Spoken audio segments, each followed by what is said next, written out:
အမျိုးသားတူသည်အနီးနားတွင်လူမရှိချိန်အထိစောင့်ဆိုင်ပြီးကြီးစလုံးတစ်ခုကိုဖန်တီးလိုက်သည်ထို့နောက်သူသည်ဒေါ်လာ100တန်တစ်ရွက်ကိုထုတ်ယူ၍ဇလုံးထဲသို့ထည့်လိုက်သည်နောက်တစ်စက္ကန့်တွင်ငွေစက္ကူ30ရွက်ပေါ်လာတော့လေထိုငွေစက္ကူအားလုံးမှာနံပါတ်စဉ်စီရီယာနံပါတ်တစ်ခုတည်းထည့်နေခဲ့သည်အမှန်တော့လွန်ခဲ့သောခဏလေးကအစားအသောက်ပို့ဆောင်နေစဉ်ထိုအမျိုးသားသည်အဘိုးအိုတူ၏ကြေးစလုံးကိုမတော်တဆတိုက်မိခဲ့ခြင်းထက်သည်အဘိုးအိုကလော်ချင်းငွေဒေါ်လာ1000တောင်းဆိုခဲ့တော့လေထိုလူထံတွင်ဒေါ်လာ200သာရှိခဲ့သည်ထိုငွေကိုယူပြီးနောက်အဘိုးအိုကကြေးစလုံးကိုထိုလူအားပေးခဲ့သည်၎င်းမှာလာနှက်မင်းထံမှကောင်းကြီးပေးထားသောရတနာတိုက်စလုံးထစ်ကြောင်းပြောခဲ့သည်အဘိုးအိုထွက်သွားပြီးနောက်ကြေးစလုံးမှာရုတ်တရက်ရွှေရောင်အလင်းတန်းများထွက်ပေါ်လာပြီးထိုလူ၏မျက်စိရှိမှပင်ပျောက်ကွယ်သွားခဲ့သည်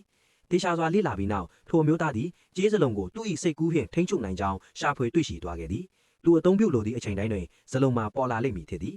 ထိုအချိန်တွင်ထိုမျိုးသားသည်စလုံးအတွင်းရှိနံပါတ်30ကိုတတိပြုသွားသည်သူသည်သူ့၏မိသားစုအမွေအနှစ်ဖြစ်သောဆွဲသီးကို၎င်းအတွင်းသို့ထည့်လိုက်သည်နောက်တစ်စက္ကန့်တွင်ဇလုံးအတွင်း၌တပုံစံတည်းတူညီသောဆွဲသီး30ခုထွက်ပေါ်လာခဲ့သည်ထို့နောက်ထိုမျိုးသားသည်ရှေးဟောင်းတစီဆိုင်သို့တွားခဲ့သည်စစ်ဆေးပြီးနောက်ဆိုင်ပိုင်ရှင်ကဆွဲသီးအားလုံးကိုဒေါ်လာ2သိန်းဖြင့်ဝယ်ယူခဲ့သည်သူသည်ချမ်းသာတော်မီချစ်ကြောင်းသိရှိသွားသဖြင့်ဒေါ်လာ2000တန်ဖို့ရှိသောဈေးကြီးသည့်ဝိုင်းတစ်ပလင်းကိုဝယ်ယူကာဇလုံးကိုအသုံးပြု၍ဝိုင်း30ပလင်းဖန်တီးခဲ့သည်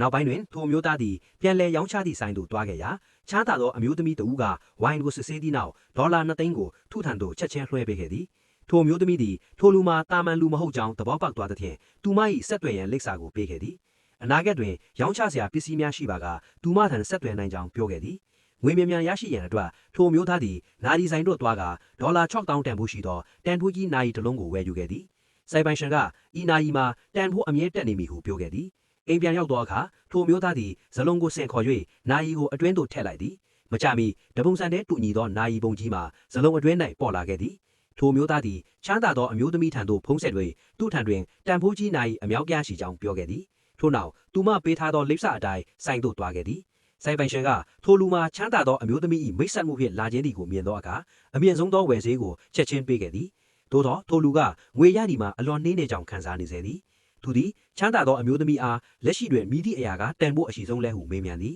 သူမကရွှေဟုဖြေကြားသည်ကိုကြားသောအခါထိုအမျိုးသားသည်ရတနာဆိုင်သို့တွားကသူ၏စုဆောင်းငွေအားလုံးကိုအသုံးပြု၍ရွှေတုံးတစ်ကိုဝယ်ယူခဲ့သည်သူသည်ထိုရွှေတုံးကိုလူသူမရှိနေရာသို့ယူသွားခဲ့သည်သို့သောယခုတစ်ခေါက်မှာရွှေတုံးကိုဇလုံးထဲသို့ထည့်လိုက်သောအခါရွှေတုံးအပုံညာထွက်မလာသဖြင့်မူလရွှေတုံးပါပျောက်ကွယ်သွားပါတော့သည်